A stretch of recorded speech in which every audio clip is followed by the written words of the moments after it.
Era el año 538. El imperio persa dominaba el cercano oriente. Daniel el profeta estudiaba las profecías bíblicas buscando respuestas a sus interrogantes, cuando un ángel bajó del cielo. Este ángel vino para ayudar a Daniel y aprovechó para darle la predicción mesiánica más poderosa de la Biblia. En esa predicción, el ángel le dijo a Daniel cuándo vendría el Mesías, qué haría, qué pasaría con él, cuál sería la reacción del pueblo judío y qué le pasaría como resultado. Todo esto lo vamos a ver en el tema titulado La predicción mesiánica más poderosa de la Biblia, que se encuentra en el libro de Daniel, capítulo 9. Libro de Daniel, capítulo 9. Vamos a leer los versículos 25 y 26. Sabe pues y entiende que desde la salida de la orden para restaurar y edificar a Jerusalén hasta el Mesías príncipe, habrá 7 semanas y 62 semanas. La plaza volverá a ser edificada y el muro en tiempos angustiosos. Y después de las 62 semanas, se quitará la vida al Mesías, mas no por sí. Y el pueblo del príncipe que ha de venir destruirá la ciudad, y el santuario con inundación será el fin de ella, y hasta el fin de la guerra las asolaciones están determinadas. Esta predicción en cuanto al Mesías le fue dada al profeta Daniel por el ángel Gabriel como respuesta a una larga oración que él hizo desde los versículos 3 al 19. Es admirable la respuesta, pues miren lo que dice los versículos 20 al 23. Dice: aún estaba yo hablando y orando y confesando mi pecado y el pecado de mi pueblo Israel, y presentaba mi súplica delante de Jehová mi Dios por el monte santo de mi Dios. Y todavía estaba yo hablando en oración cuando aquel varón Gabriel, al cual había visto en visión al principio, volando vino con presteza, me tocó como a la hora del sacrificio de la tarde y me hizo entender, y habló conmigo y me dijo: Daniel, ahora he salido para darte sabiduría y entendimiento. Al principio de tus súplicas fue dada la orden, y yo he venido para enseñártela porque tú eres muy amado. Entiende pues el asunto y considera la visión. Impresionante. Las escrituras dicen que desde que Daniel empezó a orar, al ángel Gabriel se le dio la orden de venir a ayudarlo en su dilema profético. ¿Cuál dilema? Aquel que surgió en su mente cuando escuchó a un ángel en el capítulo 8 diciéndole a otro que hasta cuándo durarían los abusos sobre el pueblo de Dios. Y aquel le respondió que hasta 2300 años. Y al no concebir, al no conciliar la profecía de los 70 años de Jeremías con aquello, nosotros vimos en un estudio anterior que le causó una gran perplejidad. Pero el hecho, hermanos, de que el ángel recibiera la orden apenas cuando Daniel había empezado a orar, nos dice que todo el cielo estaba interesado en la oración de Daniel. Así lo dice el don profético. En el manuscrito 138 al 139 dice: el espíritu de intercesión estaba sobre Daniel y se aferró al trono del poder infinito, orando fervientemente por la restauración de Jerusalén. Todo el cielo estaba interesado en su súplica. Y antes que terminara su oración, le fue enviado un mensajero de las cortes celestiales. ¿Qué les parece? Todo el cielo interesado en su súplica. Pregunto, ¿vale la pena orar? Claro que sí. Y entre varias cosas que pidió Daniel, nosotros hemos leído que estaba la restauración de Jerusalén. Pero ¿qué quería él que fuera restaurado ahí en Jerusalén? Si ustedes notan en el verso 20, al final del versículo, dice que él oraba por el monte santo de mi Dios. El monte santo aquí, mis hermanos, no es otra cosa que una referencia al santuario que había allí en Jerusalén. Pero me gusta que dice, al principio de tus súplicas me fue dada la orden. Esto nos dice que Dios ya estaba respondiendo al profeta y él ni se daba cuenta. ¿Cuántas veces habrá sucedido eso con nosotros? ¿Cuántas veces habremos orado y Dios nos ha respondido aun cuando apenas hemos comenzado? Ahora, ¿por qué fue atendida la oración de Daniel? ¿Por qué Dios la atendió apenas cuando empezó a orar? El versículo 23 nos dice por qué. Dice el ángel: al principio de tus súplicas fue dada la orden, y yo he venido para enseñártela. ¿Por qué le dice? Tú eres, ¿qué cosa?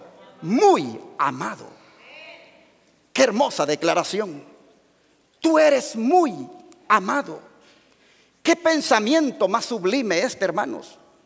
Mientras que al principio de la oración, Daniel consideraba a Dios como un Dios grande, un Dios digno de ser temido, un Dios guardador del pacto, un Dios misericordioso. Mientras él consideraba a Dios así al principio de su oración, Dios lo consideraba a él como alguien muy amado.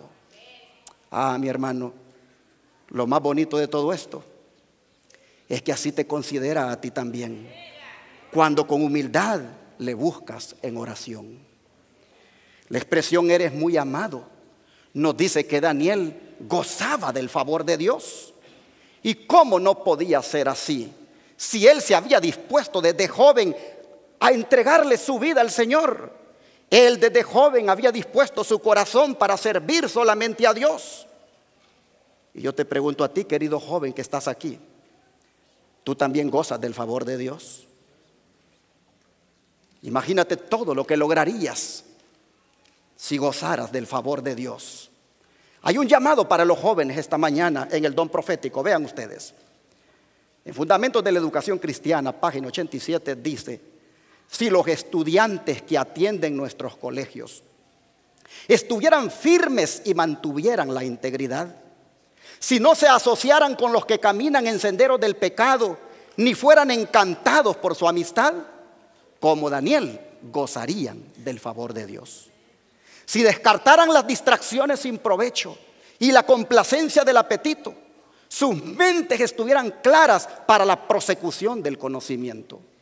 Así obtendrían poder moral que los capacitaría para permanecer incólumes al ser asaltados por la tentación. Es una continua lucha el estar siempre en alerta para resistir el mal, pero vale la pena obtener una victoria tras otra sobre el yo y los poderes de las tinieblas. Y si los jóvenes son probados como lo fue Daniel, ¿qué honor podrían reflejar para Dios mediante su firme apego a lo recto? Por eso es que Daniel era amado por Dios.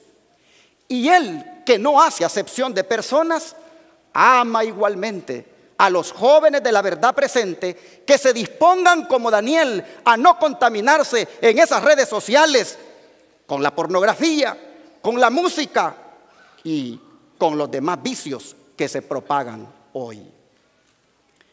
Pero los versos que acabamos de leer dicen que el ángel vino con presteza para darle entendimiento sobre el asunto y sobre la visión. ¿Cuál asunto? Pues sin duda el de los 70 años de la profecía de Jeremías que Daniel había estado estudiando al principio del capítulo 9. Pero ¿cuál visión? Aquí en Daniel 9 no hay ninguna visión. Así que debe haberse referido a la visión de Daniel 8:14. Es decir, a la de los 2300 años que, como ya dije, había impactado al profeta al punto que había desmayado y se había enfermado por algunos días. En todo ese contexto, el ángel le va a relatar ahora a Daniel el plan de Dios para su pueblo y la predicción mesiánica más poderosa de la Biblia. Comencemos con el verso 24. 70 semanas, le dice, están determinadas sobre tu pueblo y sobre tu santa ciudad, para acabar la prevaricación y concluir el pecado y expiar la iniquidad, y para traer la justicia eterna y sellar la visión y la profecía y ungir al santo de los santos.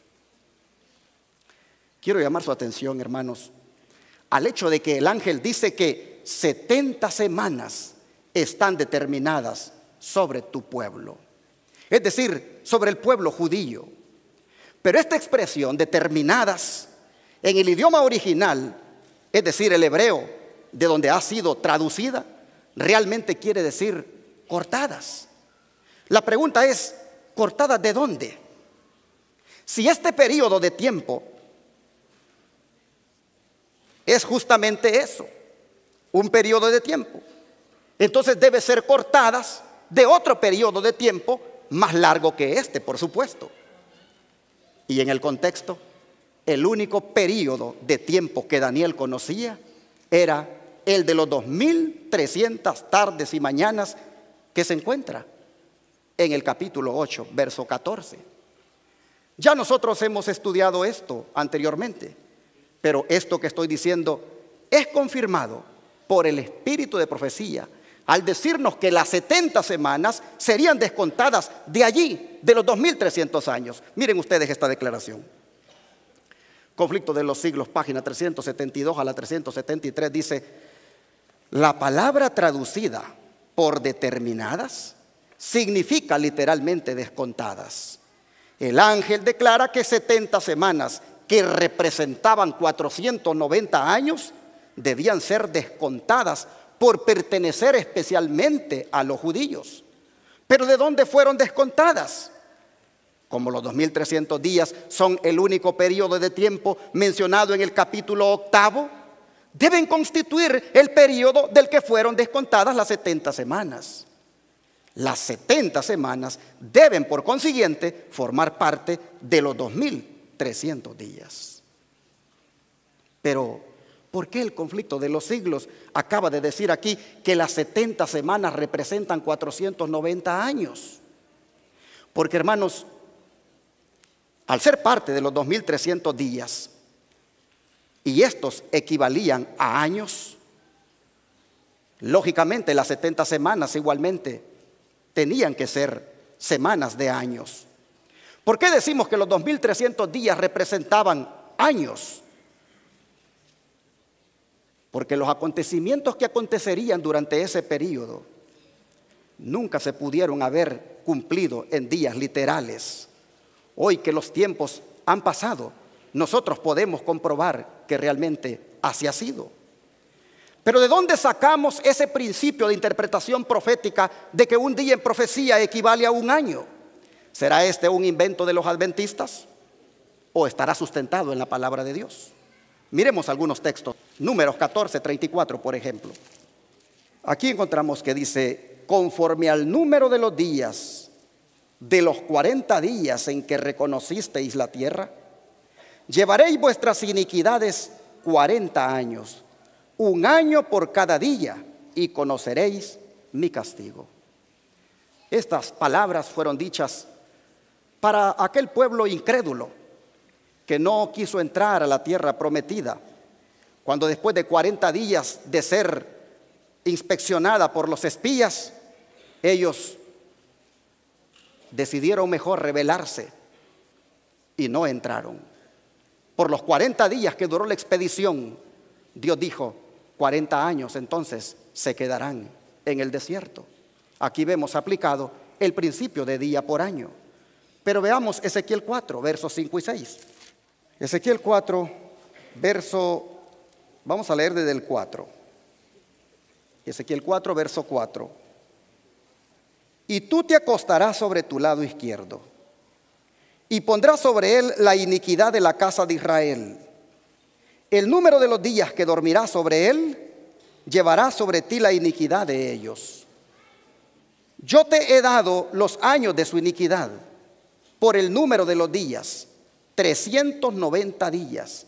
Así llevarás la iniquidad de la casa de Israel. Y cumplidos estos, te acostarás otra vez sobre tu lado derecho y llevarás la iniquidad de la casa de Judá 40 días, día por año te lo he dado. Así que nosotros con estas pruebas bíblicas podemos mostrar que el principio de interpretación profética de día por año nos lo da el mismo Dios. Pero volviendo a los versículos, Daniel 9, versículos 24 y 25. 70 semanas, le dice, están determinadas sobre tu pueblo y sobre tu santa ciudad, para acabar la prevaricación y concluir el pecado y expiar la iniquidad, y para traer la justicia eterna y sellar la visión y la profecía y ungir al santo de los santos. Sabe pues y entiende que desde la salida de la orden para restaurar y edificar a Jerusalén hasta el Mesías príncipe habrá 7 semanas y 62 semanas. La plaza volverá a ser edificada y el muro en tiempos angustiosos. Nosotros encontramos la primer gran noticia en estos textos de que se le confirma al profeta que la profecía de Jeremías 25 se va a cumplir. De que al final de los 70 años, después de estar cautivos en Babilonia, se le confirma a Daniel que el pueblo va a regresar. La primera noticia bonita para Daniel en estos textos es que sí va a haber edificación, que Jerusalén va a ser restaurada, que los 70 años de la profecía de Jeremías han terminado. La profecía que antes de orar él había estado estudiando esmeradamente. La segunda gran noticia que se le da a Daniel es que durante ese periodo de 70 semanas, que son 490 días, multiplicando 70 por 7 días que tiene la semana, pero que equivaldrían a 490 años aplicando el principio que ya hemos visto de un día por año. La segunda gran noticia que le da el ángel es que en ese tiempo aparecería el Mesías largamente esperado.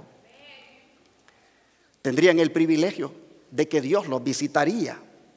Tendrían el privilegio de que Dios caminara por sus calles y que fuera bautizado, acto que equivalía a ser ungido y por el cual se le llamaba Mesías, pues Mesías significa el ungido. Eso es lo que dijo él cuando fue allá a Nazaret después de su bautismo. ¿Qué dijo él allí? El Espíritu del Señor, dijo, ¿qué cosa? Está sobre mí. ¿Por qué? Dijo, porque me ha ungido. Él allí se presentó como el Mesías. Pero noten ustedes que el ungimiento se lo había dado el Espíritu Santo. Y esto es confirmado por el don profético. Dicen Profetas y Reyes, página 514, que de acuerdo con la profecía, Jesús recibió en ocasión de su bautismo el ungimiento del Espíritu Santo. Y poco después comenzó su ministerio. Se proclamó entonces el mensaje: el tiempo es cumplido. ¿Cuál tiempo era cumplido? El tiempo que la profecía decía que llegaría el Mesías. Pero hay dos malas noticias. Hay dos malas noticias que también el ángel le trae a Daniel y que tristemente ocurrirían durante las 70 semanas. Si ustedes notan el verso 26, miren ustedes las malas noticias. Después le dice, de las 62 semanas, se quitará la vida al Mesías, mas no por sí. Y el pueblo del príncipe que ha de venir destruirá la ciudad y el santuario.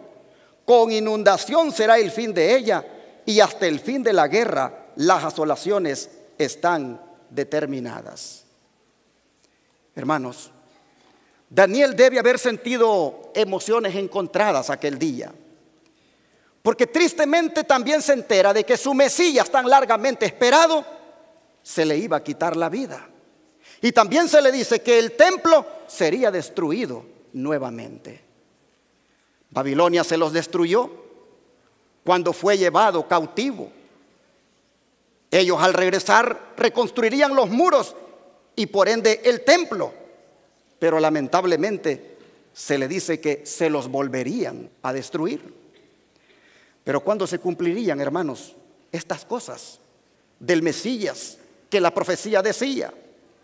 Para eso necesitamos saber cuándo entonces comenzarían las 70 semanas.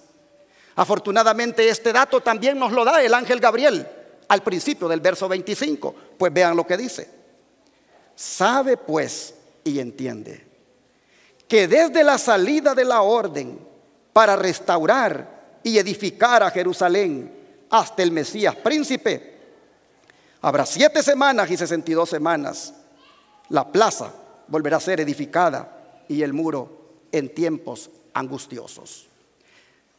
Así que la salida de la orden para restaurar y edificar es la clave para dar inicio a las 70 semanas. Pero ¿cuál orden?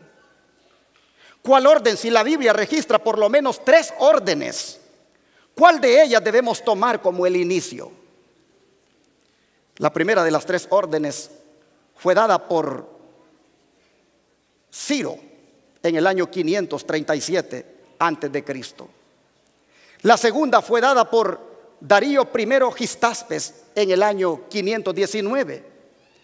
Y la tercera orden fue dada por Artajerjes I Longímano en el año 457. ¿Cuál de estas 3 debería de utilizarse para aplicarla a las palabras del ángel que decía: sabe pues y entiende que desde la salida de la orden van a comenzar las 70 semanas? ¿Cuál de las 3? Bueno, estos 3 reyes que fueron medopersas todos ellos, Ciro, Darío y Artajerjes, dieron órdenes efectivamente para la reconstrucción de Jerusalén y del templo. Estas órdenes y la descripción de la reconstrucción de Jerusalén y del templo, nosotros las encontramos aquí en las Escrituras, en el libro de Esdras y Nehemías. La pregunta es: ¿a cuál de las 3 órdenes se refiere Dios para iniciar el tiempo profético de las 70 semanas o 490 años? Necesitamos entonces analizar el contexto para llegar a la correcta conclusión bíblica, histórica y profética. La primera orden la encontramos en el libro de Esdras, capítulo 1, versos 1 al 3. ¿Qué les parece si vamos para allá? Libro de Esdras, capítulo 1, versos 1 al 3.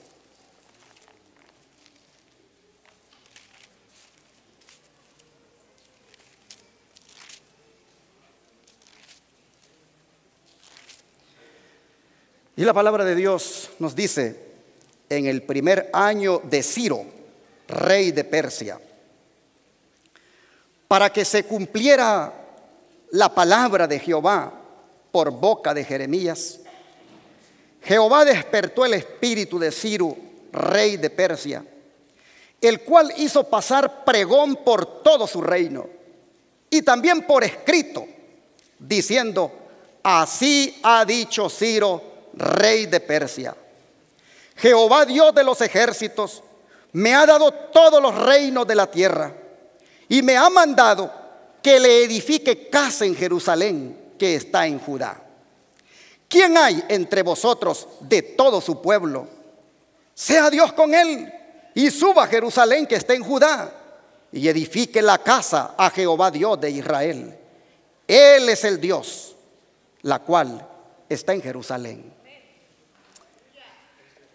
La Biblia registra que con aquel mandato que daba Ciro, 50,000 judíos le tomaron la palabra y salieron rumbo a casa. 5,400 utensilios del templo que Nabucodonosor, rey de Babilonia, se había llevado al templo de su dios idólatra, también fueron llevados de regreso a casa. Veamos los versículos 7 al 11. Dice: y el rey Ciro sacó los vasos de la casa de Jehová que Nabucodonosor había traído de Jerusalén y los había puesto en la casa de sus dioses. Lo sacó pues Ciro, rey de Persia, por mano de Mitrídates el tesorero, el cual lo dio por cuenta a Sesbazar, príncipe de Judá.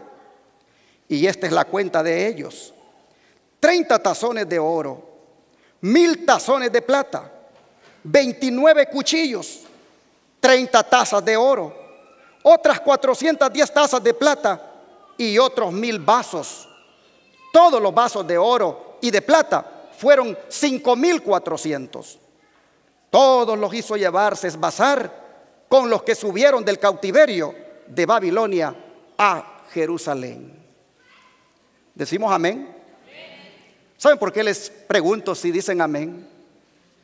Porque estos vasos, el hecho de que estén regresando a casa, significa que Dios había ganado la victoria.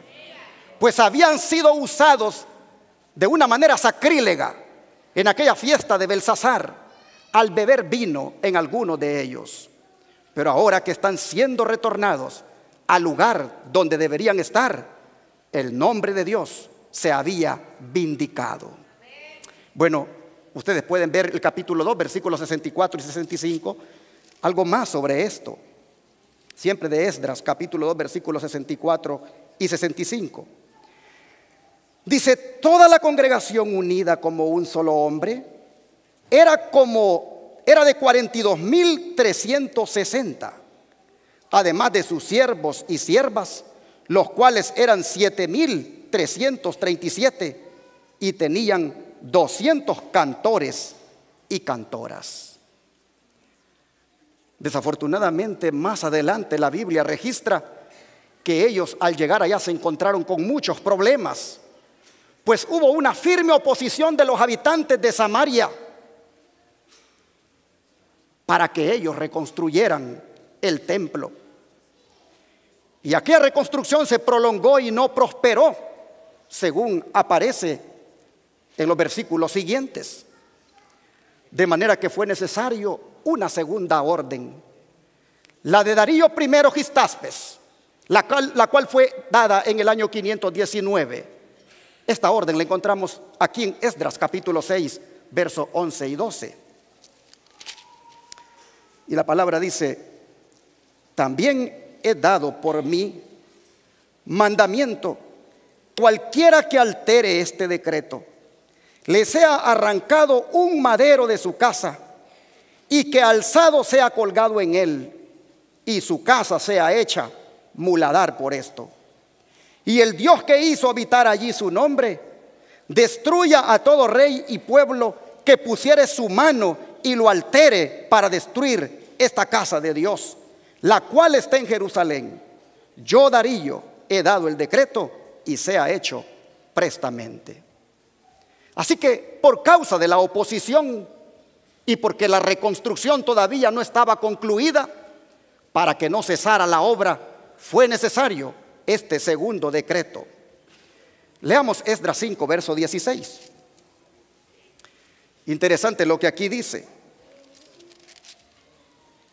Entonces Sesbazar vino y puso los fundamentos de la casa de Dios que estaba en Jerusalén. Y desde entonces hasta ahora se edifica y aún no está terminada. Ahora miren el capítulo 6, verso 8 y 9. Y por mí he dado mandamiento de lo que habéis de hacer con los ancianos de estos judíos para edificar esta casa de Dios, que de la hacienda del rey que tiene del tributo del otro lado del río, los gastos sean dados luego a aquellos varones para que no cesen. Y lo que fuere necesario, becerros y carneros y corderos para holocaustos al Dios del cielo, trigo, sal, vino y aceite, conforme a lo que dijeren los sacerdotes que estén en Jerusalén, les sea dado cada día y sin falta. Lo curioso es que durante el reinado de Darío se realizó una búsqueda en los archivos de la primera orden dada por Ciro. Y una vez encontrada esa orden, Darío emitió la confirmación mediante su propia orden, pues así lo dice Esdras 6 del 1 al 3. Entonces el rey Darío dio mandamiento que buscaran en la casa de los libros donde se guardaban los tesoros allí en Babilonia. Y fue hallado en Acmeta, en el palacio que está en la provincia de Media, un libro en el que estaba escrito así: memoria.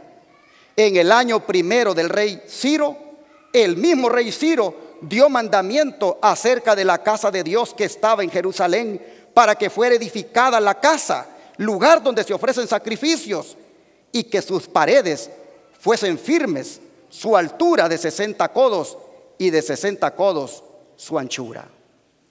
Así, hermanos, nosotros vemos que fue justificado el segundo decreto para que la obra no cesara. Pero luego viene otro tercer decreto, el de Artajerjes I Longímano, que fue dado en el otoño del año 457. Esto lo encontramos aquí mismo en Esdras capítulo 7, versículos 11 al 26. Leamos. Esdras capítulo 7, versículos 11 al 26.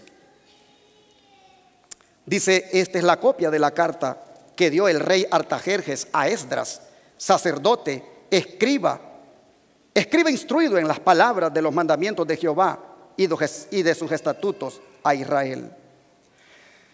Artajerjes, rey de los reyes, a Esdras, sacerdote, escriba de la ley del Dios del cielo, perfecta paz, etc.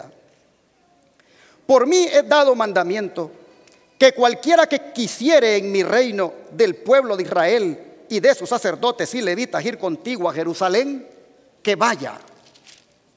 Porque de parte del rey y de sus 7 consejeros eres enviado a visitar a Judea y a Jerusalén, conforme a la ley de tu Dios que esté en tu mano, y a llevar la plata y el oro que el rey y sus consultores voluntariamente ofrecen al Dios de Israel, cuya morada esté en Jerusalén. Y toda la plata y el oro que hallares en toda la provincia de Babilonia, con las ofrendas voluntarias del pueblo y de los sacerdotes que de su voluntad ofrecieren para la casa de su Dios que está en Jerusalén. Compraréis pues prestadamente con este dinero becerros, carneros, corderos, con sus presentes y sus libaciones, y los ofrecerá sobre el altar de la casa de vuestro Dios que está en Jerusalén. Y lo que a ti y a tus hermanos os parezca hacer con el resto de la plata y el oro, hacedlo conforme a la voluntad de vuestro Dios. Y los vasos que te son entregados para el servicio de la casa de tu Dios, los restituirás delante de Dios en Jerusalén. Y lo demás que se requiera para la casa de tu Dios, que te sea necesario dar, lo darás de la casa de los tesoros del rey. Y por mí, el rey Artajerjes, he dado este mandamiento a todos los tesoreros que están al otro lado del río, que todo lo que os demandare Esdras, sacerdote, escriba de la ley del Dios del cielo, se le conceda prestamente. Hasta 100 talentos de plata, y hasta 100 coros de trigo, y hasta 100 batos de vino, y hasta 100 batos de aceite y sal sin medida. Todo lo que es mandado por el Dios del cielo sea hecho prestamente para la casa del Dios del cielo. Pues ¿por qué habría de ser su ira contra el reino del rey y de sus hijos? Y a vosotros os hacemos saber que a todos los sacerdotes y levitas, cantores, porteros, servidores del templo y ministros de la casa de Dios, ninguno les imponga tributos, impuesto o renta. En otras palabras, serían todos exentos de impuesto. Y tú, Esdras, le dice, conforme a la sabiduría que tienes de tu Dios, pon jueces y gobernadores que gobiernen a todo el pueblo que está del otro lado del río, a todos los que conocen las leyes de tu Dios, y al que no las conoce, se las enseñarás. Y cualquiera que no cumpliere la ley de tu Dios y la ley del rey prestamente, sea juzgado o a muerte o a destierro o a confiscación de bienes o a prisión. Esta orden, hermanos, fue emitida en el 7º año del reinado de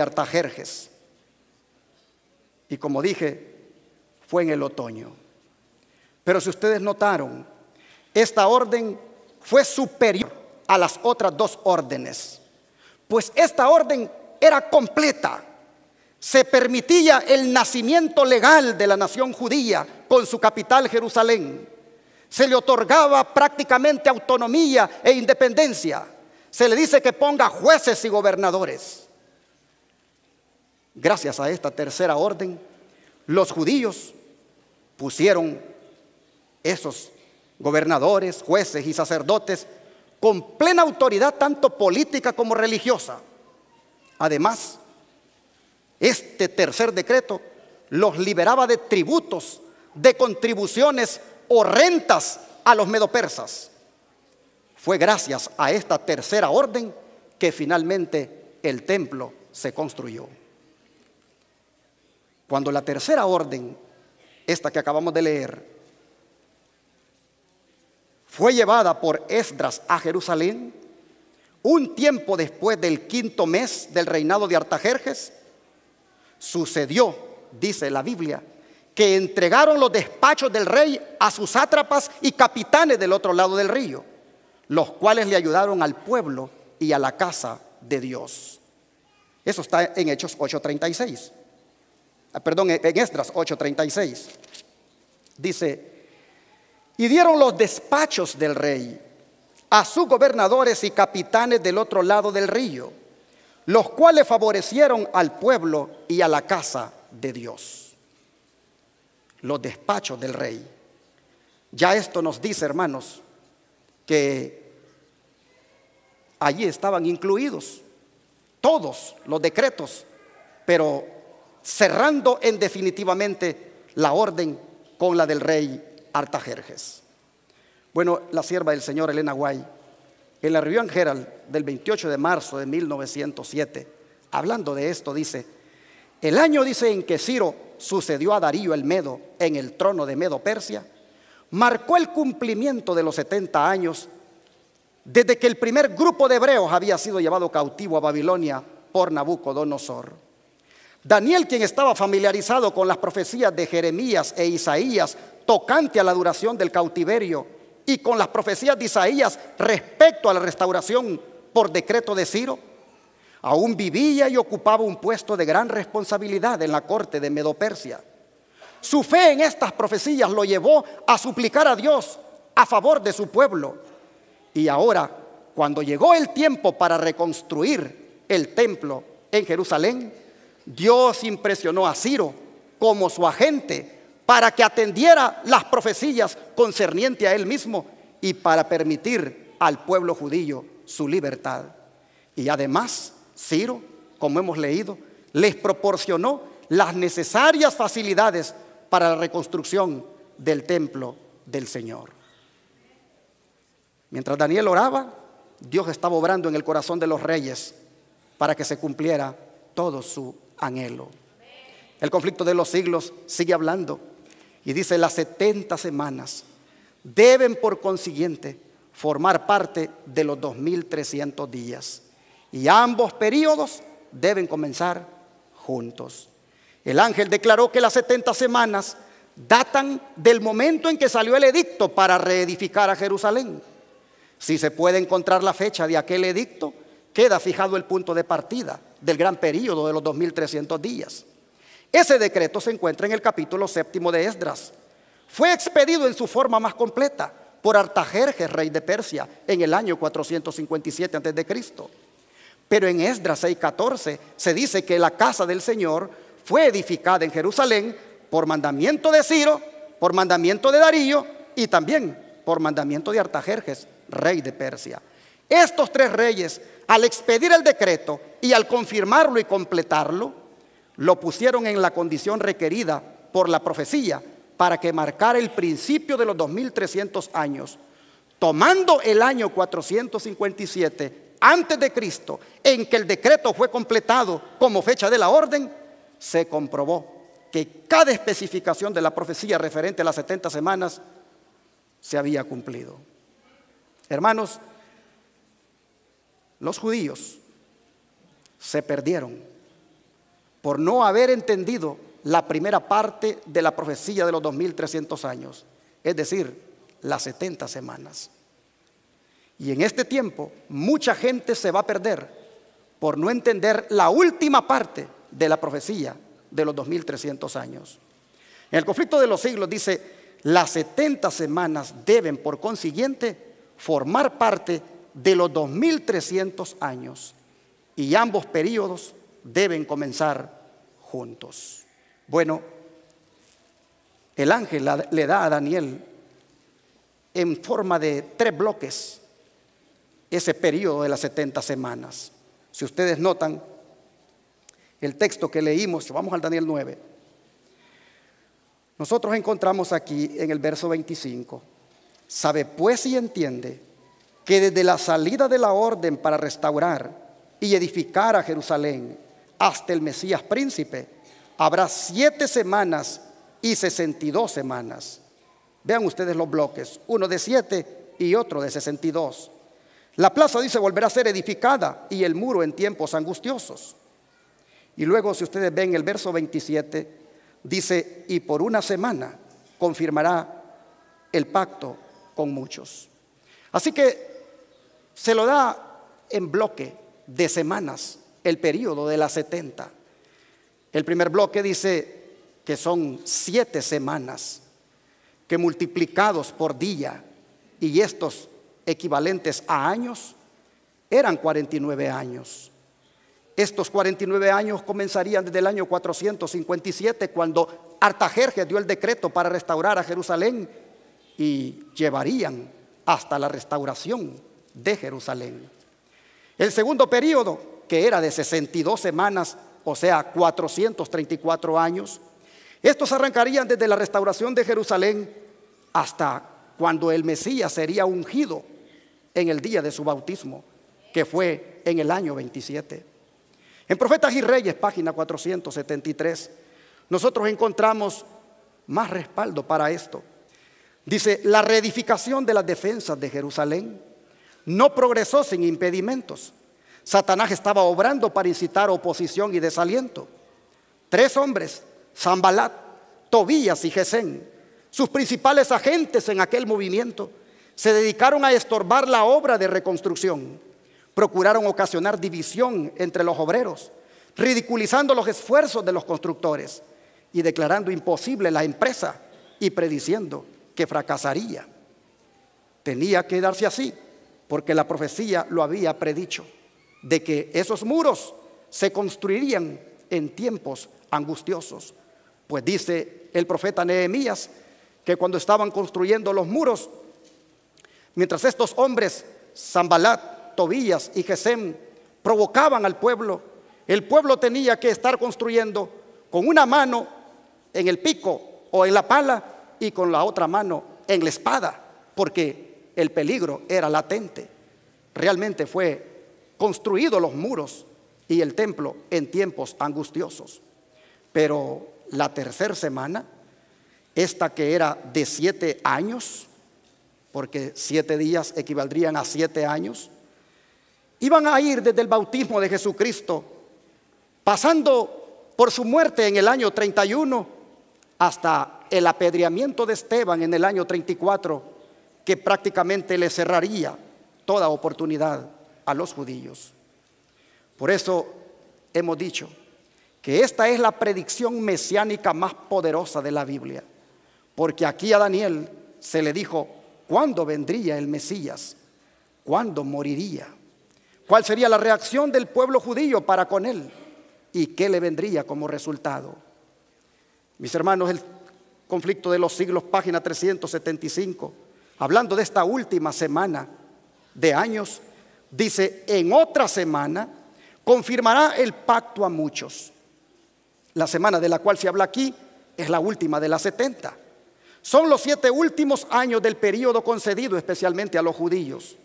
Durante ese plazo que se extendió del año 27 al 34 después de Cristo, Cristo primero en persona y luego por intermedio de sus discípulos presentó la invitación del evangelio especialmente a los judíos. Cuando los apóstoles salieron para proclamar las buenas nuevas del reino, las instrucciones del Salvador fueron: por el camino de los gentiles no iréis, y en ciudades samaritanos no entréis. A la mitad de la semana la profecía decía que haría cesar el sacrificio y la ofrenda. Y fue justamente en el año 31 de Jesucristo, 3 años y medio después de su bautismo, que nuestro Señor fue crucificado. Y con aquel gran sacrificio ofrecido en el Calvario, terminó aquel sistema de ofrendas que durante 4000 años había prefigurado al Cordero de Dios.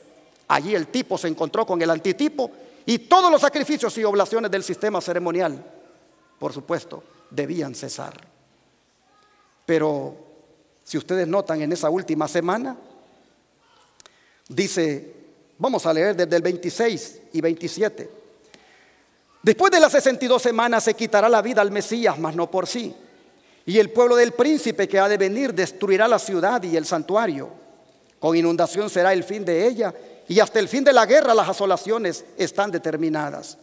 Y por 1 semana confirmará el pacto con muchos, y a la mitad de la semana hará cesar el sacrificio y la ofrenda. Después, con la muchedumbre de las abominaciones, vendrá el desolador, aún hasta una entera consumación.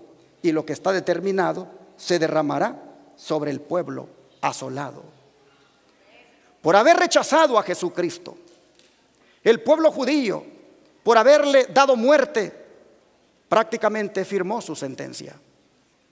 Dice el Conflicto de los Siglos, página 28 a la 29, que Jesús declaró a los discípulos los castigos que iban a caer sobre el apóstata Israel, y especialmente los que debería sufrir por haber rechazado y crucificado al Mesías.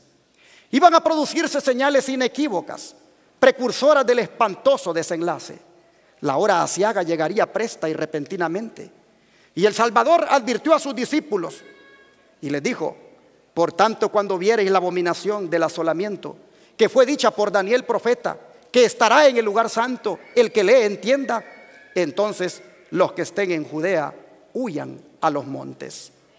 Tan pronto como los estandartes del ejército romano idólatra fueran clavados en el suelo sagrado, que se extendía varios estadios más allá de los muros, los creyentes en Cristo debían huir a un lugar seguro. Al ver la señal preventiva, todos los que quisieran escapar debían hacerlo sin tardar. Tanto en tierra de Judea como en la propia ciudad de Jerusalén, el aviso de la fuga debía ser aprovechado en el acto. Todo el que se hallase en aquel instante en el tejado de su casa no debía entrar a ella, ni para tomar consigo los más valiosos tesoros. Los que trabajaran en el campo y en los viñedos no debían perder tiempo en volver por las túnicas que se hubieran quitado para sobrellevar mejor el calor y la faena del día. Todos debían marcharse sin tardar si no querían verse envueltos en la ruina general.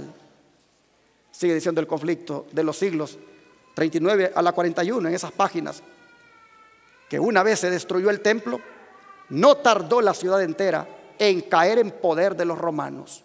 Los caudillos judíos abandonaron las torres que consideraban inexpugnables, y Tito las encontró vacías. Las contempló asombrado y declaró que Dios mismo se las había entregado en sus manos, pues ninguna máquina de guerra, por poderosa que fuera, hubiera logrado hacerle daño a tan formidables baluartes. La ciudad y el templo fueron arrasados hasta sus cimientos. El solar sobre el cual se irguiera el santuario fue arado como campo, tal como lo había dicho el profeta Jeremías. En el sitio y en la mortandad que le siguió, dice que perecieron más de 1 millón de judíos. Los que sobrevivieron fueron llevados cautivos, vendidos como esclavos, conducidos a Roma para enaltecer el triunfo del conquistador, arrojados allí a las fieras del circo o desterrados y esparcidos por toda la tierra. Los judíos habían forjado así sus propias cadenas, habían colmado la copa de la venganza. En la destrucción absoluta de que fueron víctimas como nación y en todas las desgracias que les persiguieron en la dispersión, no hacían sino cosechar lo que habían sembrado con sus propias manos. Dice el profeta Oseas: es tu destrucción, oh Israel, el que estés contra mí, porque has caído por tu iniquidad. Los padecimientos de los judíos son muchas veces representados como castigo que cayó sobre ellos por decreto del Altísimo. Así es como el gran engañador procura ocultar su propia obra. Por la tenacidad con que rechazaron el amor y la misericordia de Dios, Los judíos le hicieron retirar su protección y Satanás pudo regirlos como él quiso. Las horrorosas crueldades perpetradas durante la destrucción de Jerusalén demuestran el poder con que se ensaña Satanás sobre aquellos que ceden a su influencia. Mis hermanos, en esta predicción mesiánica más poderosa de la Biblia, aparece cuándo vendría el Mesías y cuándo moriría, y cuál sería la reacción del pueblo judío para con él y los resultados que le vendrían por eso. Pero hay algo en esta profecía que no aparece, y es cuándo nacería el Mesías. Predice cuándo vendría el Mesías. El Mesías vino cuando fue ungido en el río Jordán, en el año 27. Ese acto lo hizo el Mesías. Mesías quiere decir el ungido. Predecía la profecía, repito, ¿cuándo vendría el Mesías? No cuándo nacería.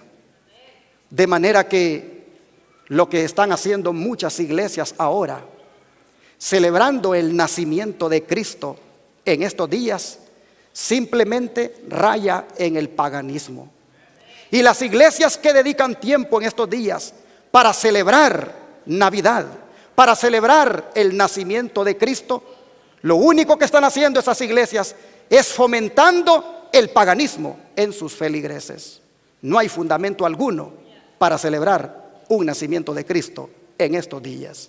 Si Cristo en el año 27, en el otoño, tenía como 30 años, cuenta 30 otoños para atrás y te llevará por allá por el año 4, 5, antes de que este calendario que rige ahora existiera.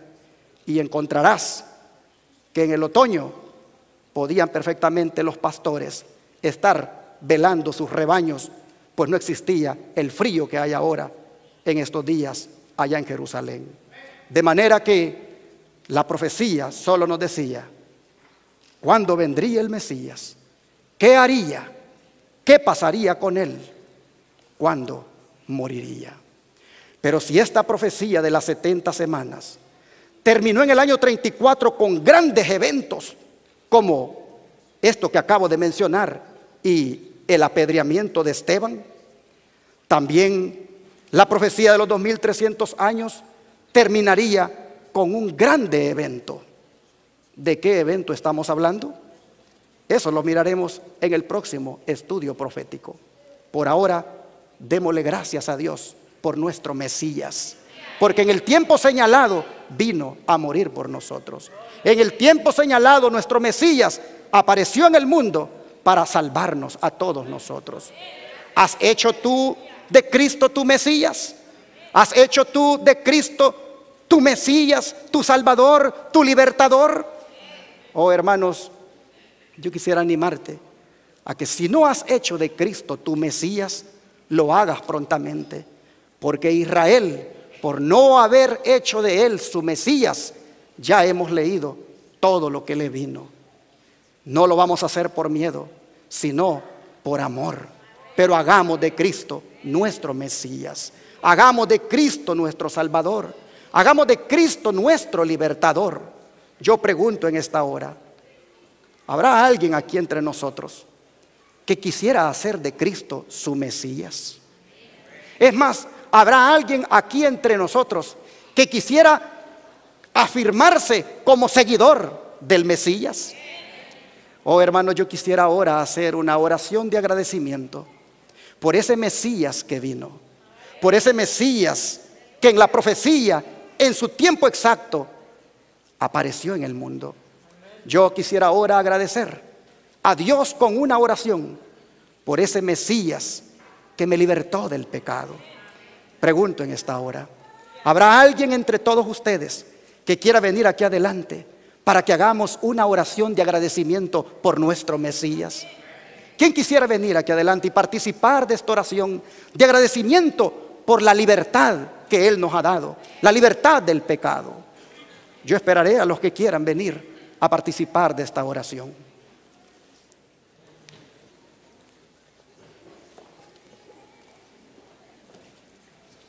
Amante Padre, tu pueblo se mueve de los asientos porque entiende que tu venida como el Mesías ha sido la bendición más grande para el mundo.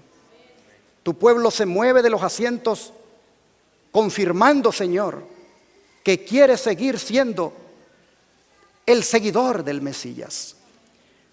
Tus hijos e hijas aquí se han acercado a este momento especial, donde agradecemos por la liberación del pecado que nos has dado, donde agradecemos por el papel que viniste a desempeñar en este mundo.